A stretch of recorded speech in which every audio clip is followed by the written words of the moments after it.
আগের ভিডিওটিতে তো তোমাদের দেখিয়েছিলাম যে সুদীপ একদিনের ছুটি পেয়েছিল, তাই চলে এসেছিল মেয়ের সঙ্গে দেখা করতে। আর আমাদের না ঐশীকে নিয়ে একদমই কোথাও ঘুরতে যাওয়া হয়নি, যদিও আমরাও সেভাবে ঘুরতে যাইনি, তবুও আশেপাশে যেখানেই গেছি ঐশীকে একদমই নিয়ে যাওয়া হয়নি। তাই ঐশীর বাবা বললো যে আজকে মেয়েকে নিয়েই ঘুরতে যাব। তার জন্য সন্ধ্যেবেলা সবাই মিলে রেডি হয়ে নিয়েছিলাম একটু ঘুরতে যাওয়ার জন্য। মাকেও যেতে বলেছিলাম, কিন্তু মা বললো যাবে না। তাই আমি, বোন, ঐশী আর সুদীপ এই চারজন মিলেই চলে গেছিলাম। এই যে আমরা চারজন মিলে কিন্তু চলে এসেছি আমাদের পছন্দের একটা রেস্টুরেন্টে। এটা কিন্তু খুব বড় রেস্টুরেন্ট নয়, তবে এখানের খাওয়া দাওয়ার কোয়ালিটি কিন্তু খুবই ভালো, আমার তো ভীষণ ভালো লাগে।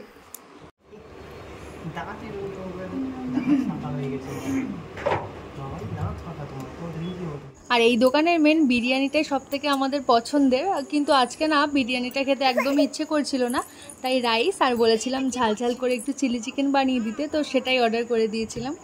টুকি টুকি হচ্ছে। আর আমরা যখন রেস্টুরেন্টে ঢুকলাম তখন কিন্তু একদমই ফাঁকা ছিল, কিন্তু একটু পরেই দেখছি পুরো ফুল হয়ে গেছে। আর এই যে আমরা একটু এদিকে সেলফি তুলছিলাম, আর সেলফি তুলতে তুলতে দেখছি যে এদিকে কিন্তু আমাদের যে খাবারগুলো অর্ডার করেছিলাম সেগুলোও চলে এসেছে।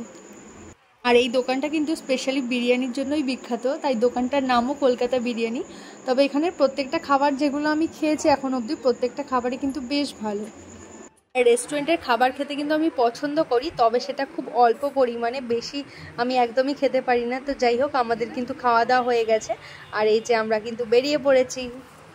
আর আজকে ঘুরতে এসে ঐশীও কিন্তু ভীষণ আনন্দ পেয়েছে। আর দেখো স্কুটিতে বসিয়ে দিয়েছে আর বাবাকে কি সুন্দর জড়িয়ে ধরে রেখেছে। আর ঐশী কিন্তু আমাদের একদমই জ্বালায়নি, আমরা বেশ খাওয়া দাওয়া করে নিয়েছি। তো চলো এবার বাড়ির দিকে যাওয়া যাক। আর যাওয়ার সময় ভাবলাম ঋতুদের বাড়ি থেকে একবার দেখা করেই আসি। আর ঋতু না মোগলাই খেতে বেশ পছন্দ করে, তাই ওর জন্য একটা মোগলাই নিয়ে নিয়েছিলাম। আর এই যে দেখো আমরা কিন্তু চলে এসেছি ঋতুদের বাড়িতে। আর ওদের বাড়িতে আসার সাথে সাথে দেখো কাকিমা আমাদের আইসক্রিম দিয়ে দিয়েছে। বললাম যে কিছু খাবো না, পেটে একদমই জায়গা নেই। তারপর আবার চা করছিল, আমি তো বললাম যে চা কেউ খাবে না, চা করো না কাকিমা। আর ঐশী দেখো কীরকম আইসক্রিমটা খাচ্ছে। নে নে নে নে এই নে নে।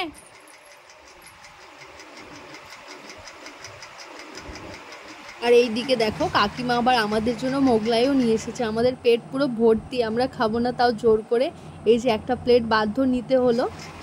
আর এইখানে দেখছি দুই বান্ধবী মিলে মোগলাই খেতে ব্যস্ত।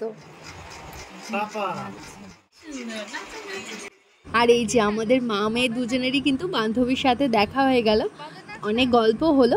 চলো এবার বাড়ির দিকে যাওয়া যাক। আর এই যে বাড়িতে এসে ঐশীর বাবা দেখছি ঐশীকে জল খাওয়াচ্ছে। ও না একদমই জল খেতে চায় না, ভীষণ বদমাইশি করে, ওকে জোর করে করে এভাবেই জল খাওয়াতে হয়। তো যাই হোক, আজকের ভিডিওটা এই পর্যন্ত। ভিডিওটা তোমাদের কেমন লাগলো অবশ্যই কমেন্ট করে জানিও।